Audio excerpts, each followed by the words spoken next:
Hi, this is Dan Korver, pastor here at Dalton Hill Baptist Church. We're a small Baptist church located in Owasso, Oklahoma. We're small enough to know you, but we're big enough to serve you and for you to serve as well. Our vision is to rescue, restore, and return to service. Rescue a non-believer or a believer who has been hurt or is lost, restoring them to Christ in fellowship with other believers with the desire that they in turn will help others along their way. We've been going through a series, if you remember, on Paul, and we're mainly trying to see how he did things and trying to then implement them into our life. Today I'd like to do leading as Paul led. Leading as Paul led. There's a lot of different types of leadership styles. There's a dictatorship. We've all had bosses like that. I remember at the refinery after we bought the Sinclair refinery, two bosses went over there that they're not with the company anymore, and part of it was some of the way they handled leadership. One I went into a meeting right after we bought the refinery, kind of a hostile takeover type of deal, and said, we're having a come to Jesus meeting and I'm Jesus. That's not the way to end, Another one that went in and a person whose wife was, a co-worker's wife had cancer, was in bad shape. Just came in and said, I'm sorry, my mind just hadn't been at work. I understand, I'm 100% agreeing with that. And the boss just blew up at him and said, I don't care what's going on in your personal life, when you come here, you better have your mind on what's going on. And so obviously, a lot of leadership styles, good and bad. You also have, how many of you does this bother when you have the passive, non-confrontational parent in the restaurant? And their kids are running around and going screaming and doing all the problems, and you're trying to eat or talk and you can't hear anything because of the kids are going absolutely nuts. Which kids will do that, but it's not like they have no control. But you think about it, there's a lot of different types of styles. But what about Paul? I want us to think about leading as Paul led, and you can get a summary. It's in 1 Corinthians 11. We'll look at basically three passages today, but we'll get a summary of it. When Paul actually, chapter 11 and verse 1 actually is the end of chapter 8, or 10 rather. And chapter 10 through 8 through 10 is a one particular subject. And this is basically Paul's conclusion. I want to think about this summary, leading as Paul leads. Notice what he says in verse 1 of chapter 11 of 1 Corinthians. Be imitators of me just as I am of Christ. Now how many of you would like people, can you go around and say, I want you to imitate me? Alright? Son, I want you to imitate loving your wife like I love Jean. Hey kids, I want you to work like I work. Hey, I want you to respect your parents like, you look at it, how many of us would like to make that summary? You guys want to know how to do things? Just do and follow my example. And so I think it's a great thing to be thinking about. Basically, he's saying, do as I say and do as I do. And I think that's one of the greatest things you can say to somebody. That's his summary. Now, remember I said this is the end of chapter 8 through 10. He's dealing with questions he was asked. So if you go back and look at three questions, and thinking as Paul thinks would be the first one. But look at it in chapter 8. He comes up, and remember they're dealing with, in chapter 8 through 10, they're dealing with the weaker brother. And I want you to think in chapter 8, he asks a question when he's dealing with it. Chapter 8, verse 13, that'll be the first question, is thinking as Paul did. Notice what he says in verse 13. Therefore, if food causes my brother to stumble, I'll never eat meat again, that I might not cause my brother to stumble. Am I thinking of myself or my brother or sister? I'm just like, I have the right. If they don't like it, they can hang in their air. I think that's the thinking that most people have. And he's saying, okay, if you remember, and this will be true when you go to different places. If I had a Muslim friend come over, I didn't even think about it. I ordered pizza, and I ordered pepperoni pizza. His kids done. I wondered when I got back, we went out, and his kids are with my kids. They didn't eat anything. Why? Well, they can't eat pork. And so what happens is then same thing. So you have to be, could I have ordered a different kind? I didn't even think about it, but yes, you certainly can. So am I thinking of myself or my thinking? So, if I know that that's going to bother a certain person, then I just, basically I won't order that or order something else or whatever it might be.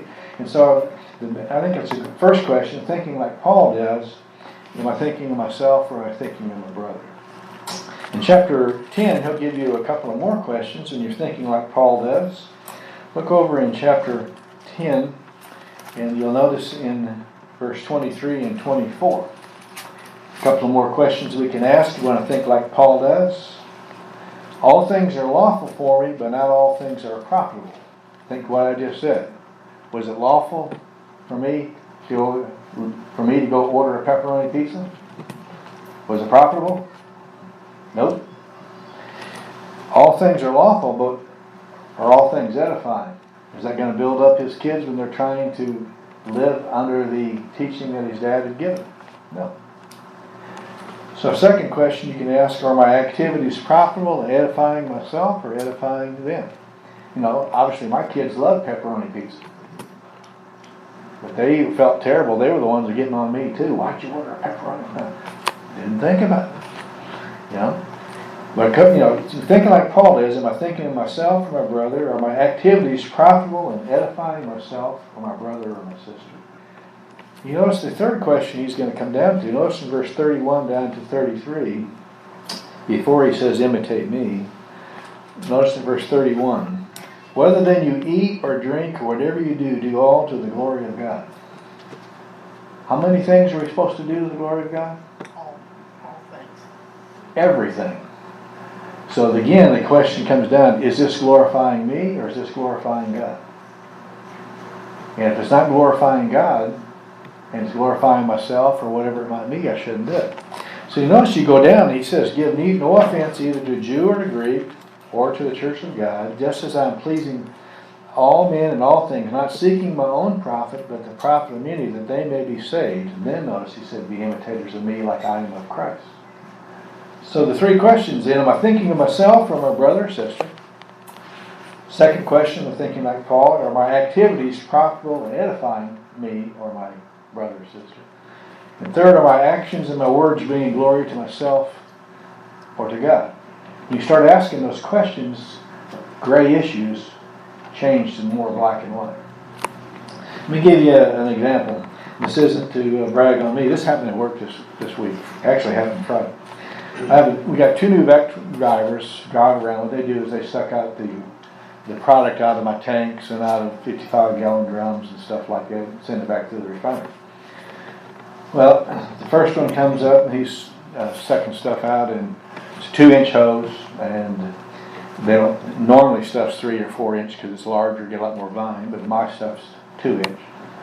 Well, he backed up and he ran over his hose before I was there. Well, how effective do you think you're going to be sucking something out of a hose that's basically almost completely collapsed? It's taking him forever. Well, it's the only one he has. You're new on the job. How many of you want to go call Glenn and say, hey, Glenn, I just ran over this hose. What's going to happen? Lose his job. Okay. I have a bander. I have bands. I have a new cam lock fitting. I can take it to the shop. I can cut off 5 feet of hose, put it in, reband it, and what happens? It's all good. All right. So I go get the band. I had to go by the tool room and I had to go get the bander. And I called him up and said, hey, meet me at such and such location where I have a secondary shop with a big vise. We take care of it. Well, then he's sucking out a drum. I've made a bunch of stingers. What a stinger is, when a 55-gallon drum, you can't get a 2-inch hose or any hose. So you put a stinger that can go down inside it and suck it out. And so I told him to go to the garage and suck out the oil from when they did all the oil changes and all the vehicles. 55-gallon drum was full. He sucks it out. Well, later in the day I drive by and he leaves his stinger there. He drives and goes back in the plant and leaves it. Well, is it mine? But if I call his boss, what's going to happen? They don't use the stinger very often, but it's supposed to have a stinger on every truck. Well, I'm going back in the plant.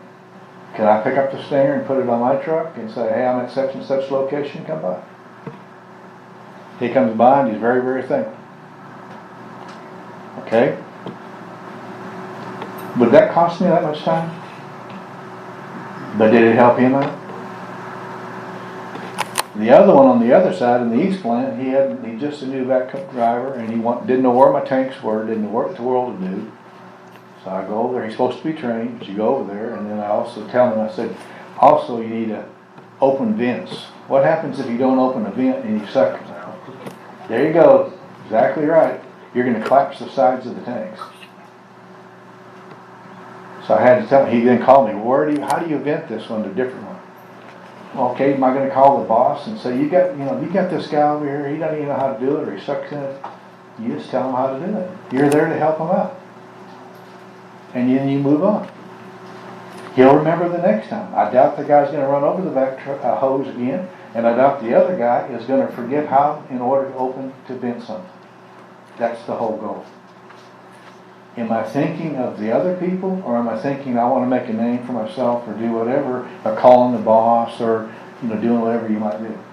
And so I think it's important when we look at it. So thought about this. Can you name 3 activities that you did this week? How well would they fit the 3 questions? Thinking of myself or my brother or sister. Are my activities profitable and edifying to me or to them? Are my activities or works glorifying God or glorifying myself? So if I want to lead like Paul, I have to think like Paul. And most of us are, in the world we live in, we think about who? Ourselves, and how to move up the ladder and how to do whatever.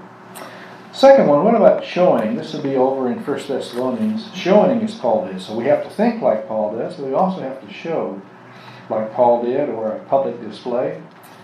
1 Thessalonians chapter 1. And you'll notice in chapter 1 and chapter 2, he'll use the word know a lot. Because when Paul, if you remember the missionary journey, Paul went to Philippi first. If you remember at Philippi, the Philippian jailer came to know Christ. That's when he got beat up and everything else. And he left, and then he goes to Thessalonica, and they came down and had a lot of big uproar there too. But notice what you have, first of all, notice in verse 5 of 1 Thessalonians, chapter 1, showing as Paul did, notice what he says here. For our gospel did not come to you in word only, but also in power and the Holy Spirit with full conviction, just as you know what kind of men we proved to be among you. Notice, he says, as we proved, they saw it. I think it's interesting. We didn't just come talking to you about things, but you saw the power and public display of the Holy Spirit working. We showed you. How many times are we only told how to do things, but we're never shown how to do things? And how many of you are a visual learner? A lot of people are visual learners. You can tell them how to do things, but until you show them how to do things, over half of the people you work with will not see it. And Paul is saying, hey, you saw it wasn't just words. You saw it in action, and you saw the power. And what I said, very simple gospel. Are we showing people? We want to tell them, are we showing them how to do things? And I think it's so important. Notice when you go on to chapter 2, he'll use the word know again.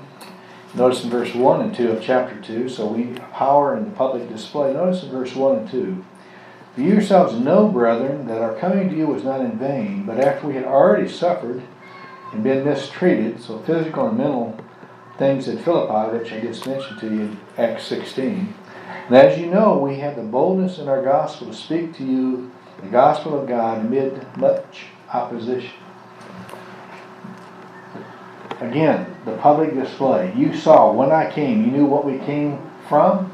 And when I was there, remember that was with Jason. You remember he had the big outcry with Jason, and they basically thought that Paul had people, and they persecuted him there at Thessalonica and so on. He's writing to him, hey, you saw, in the midst of all the stuff, I still spoke the truth. I was still bold. I did all this. So you have the public display. It's easy to sit in an office and do things. What happens when you're out there showing people and taking the criticism, doing everything, how to do things? He's showing them what to do. And he's saying, you know it, you saw it. So it's not like I'm saying things you don't already know. Notice when he gets to verse 3 of chapter 2. So you have the power and the public display they saw. You also had the pressed on with boldness. Notice, I think it's interesting in verse 3 down to verse 6. For our exhortation does not come from error or impurity or by way of deceit. But just as you've been approved by God to be entrusted with the gospel, so we speak, not as pleasing men, but God, who examines our hearts. We did not come to you with flattery of speech, as you know, nor with a pretext of greed, God is witness, nor do we seek the glory of men, either from you or from others, even though as apostles we might have exerted our authority. That's quite something. No greed, no fake, didn't do it for money, didn't get paid by you.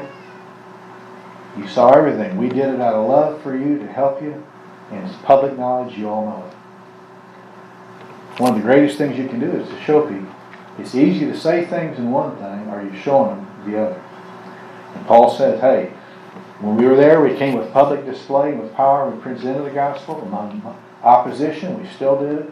We didn't do any pretext or make things people think we were something we weren't. And we didn't do it for money. Notice down in verse 9, what does he say?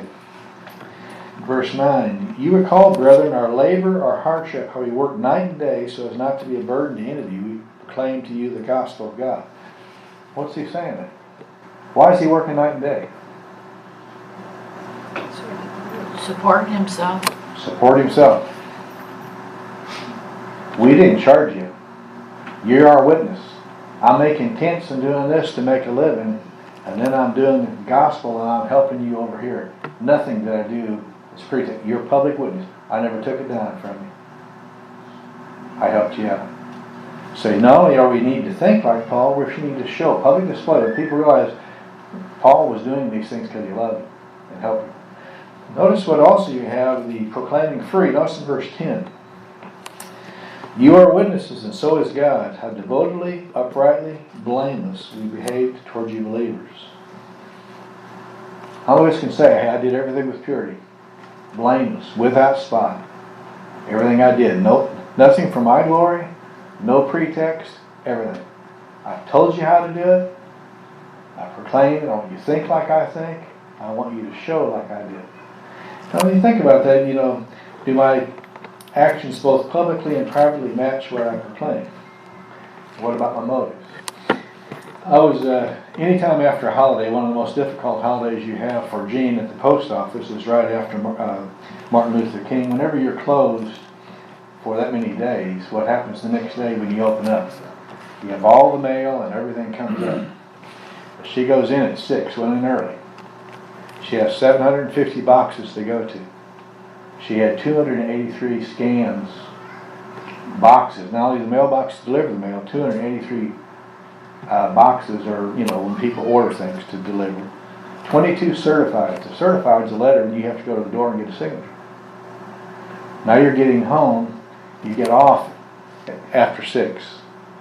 And now there's Rick, who helped train her. He's 73. He got back early.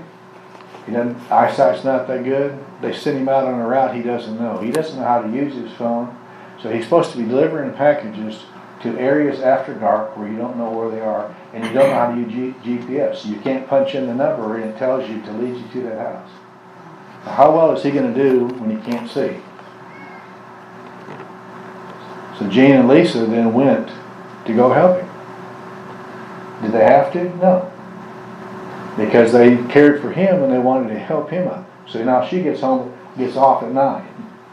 Now you don't get paid for it, but hey, why are you doing it? Because you care for him and you want to help him. So now you put in a 15-hour day. And then you go 6 days a week. But then if you say you care about somebody, when something comes up, what are you going to have to do? Show it. You either show it or your actions don't match your word. And I think it's important for all of us. Are we really doing that? Showing. One of the best examples I had of this showing was my older brother, Bruce. It's been 30 years ago or more when he lived here. He's been in Houston for many years. And I was doing some work at his house and went by, and he was in the summertime, I remember, because he had shorts. My brother doesn't usually wear shorts. He's just one that doesn't. And I looked on his thigh, and there was this enormous bruise, just a line going across his leg. What in the world? He was kind of embarrassed, didn't want to tell him. So anyway, I kind of pressed him. He said, well, Brian, who's my nephew, I don't know what he did something wrong. He said, I was trying to teach him about how Jesus took our punishment for us. And so I was showing him how I spanked myself and I took the punishment for him. And I thought, well, give you credit, you gave a pretty good spanking on yourself. But how many of us think that's showing? People see that. It's not just actions. But that's an illustration, I'll guarantee you, that my nephew's never forgotten. And he has 3 sons of his own today. So think about it. What about you? Do my actions match? So notice, am I thinking like Paul thought? Asking these different questions. Am I showing it? And I think what happens, why does God put us in certain places all the time? Because He wants to know if we're thinking and acting like He does. That's what we need to do. Because that's when it's going to show. If everything's going great, who doesn't want to be a Christian if everything's going great? He wants us to show and imitate Christ when things are good and when things are bad. Christ willingly went to the cross. What about serving as Paul served? And I'm going to look into chapter 2. Notice some different examples that you have here. Notice in verse 7. Devoted as a mother. Notice in verse 7. We prove to be gentle among you as nursing mothers tenderly cares for her own. Having thus a fond affection for you, were well pleased to impart to you not only the gospel, but also our lives, because you became very dear to us. Mothers are just 8 hours a day, right? I mean, they just work 8 hours a day, right? Yeah, It only goes for 18 years, too, doesn't it? no. No. You think about it. And I remember with Jane, when they have jaundice, and then you have, the ear infections and the colic and all that stuff. Well, I'm so thankful I had to go off to work. I had it easy. Man, with all that stuff going on. Paul said that's the way he was among them. And they knew it. He's not saying I'm not telling you what to do. I go back and remember what I did. Morning, noon, and night, whatever you needed, like a mother, I was there for you. And so what happens is, we want to lead like Paul. I need to think like him. I need to, serve and speak like him. But how many of us are doing that? Notice the next one that he has on here. And you think about it. What about in you have it now in verse 11 and 12. Just as you know, we were exhorting, encouraging, and imploring each one of you as a father would his own children, so that we may walk in a manner worthy of God, who has called us into His own glory kingdom. So one is devoted as a mother, but developing as a father. Fathers are encouraging, exhorting, trying to get their children to do different things. One of the best examples I saw of that, whenever we go to cross-country meets, and Will was the cross-country coach and stuff. Cross-country would be anywhere from 2 miles, depending on the age, or to 3.1 miles in high school. And where do you think the parents and the dads would be?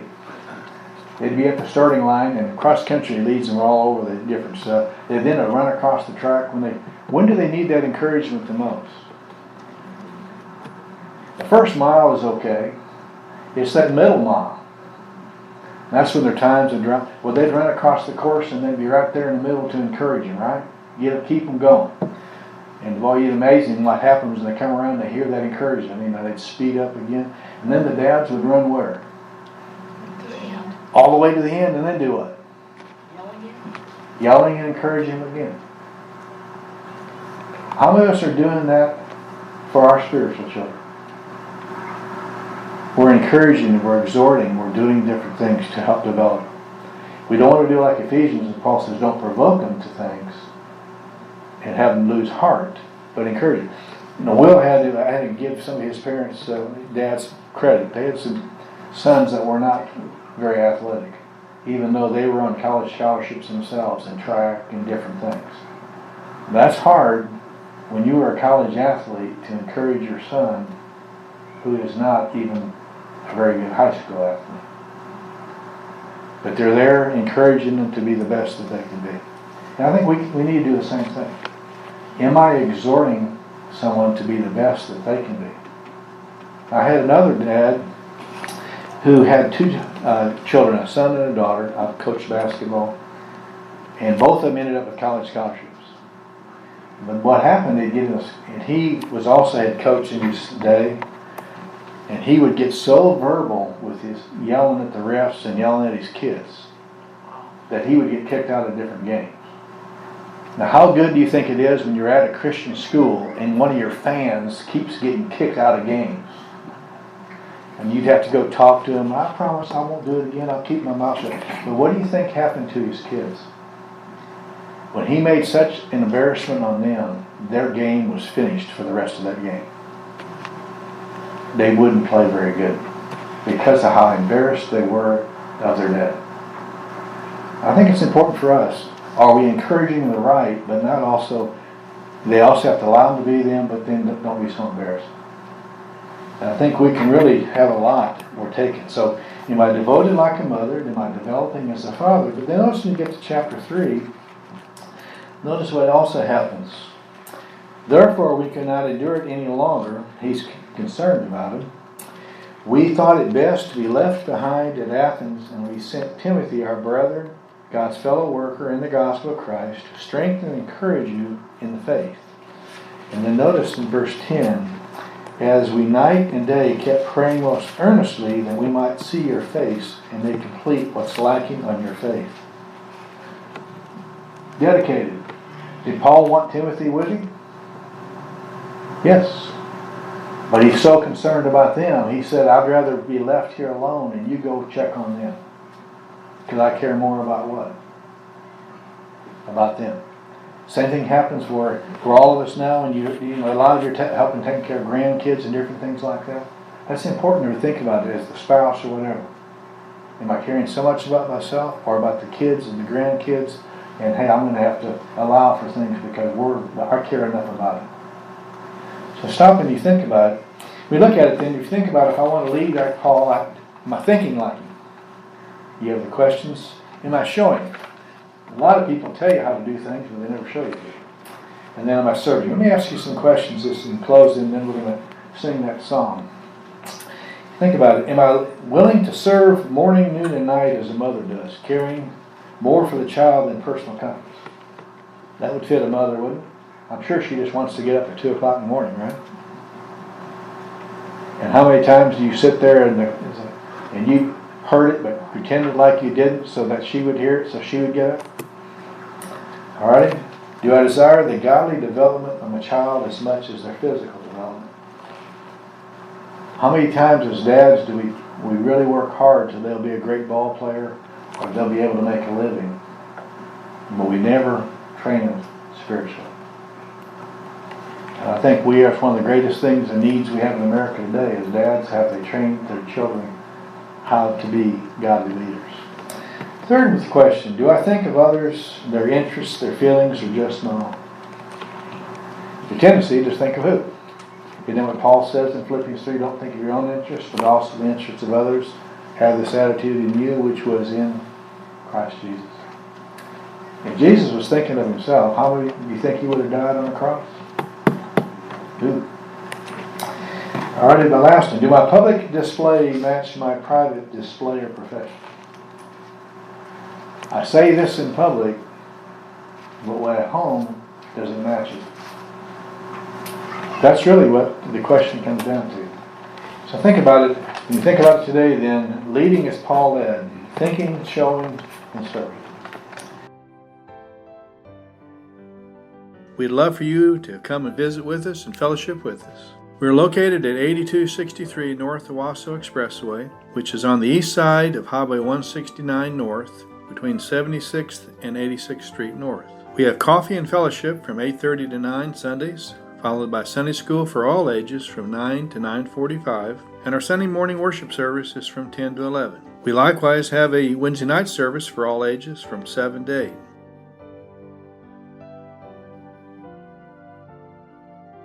Now may the Lord of peace himself give you peace at all times, and in every way the Lord be with you all the time.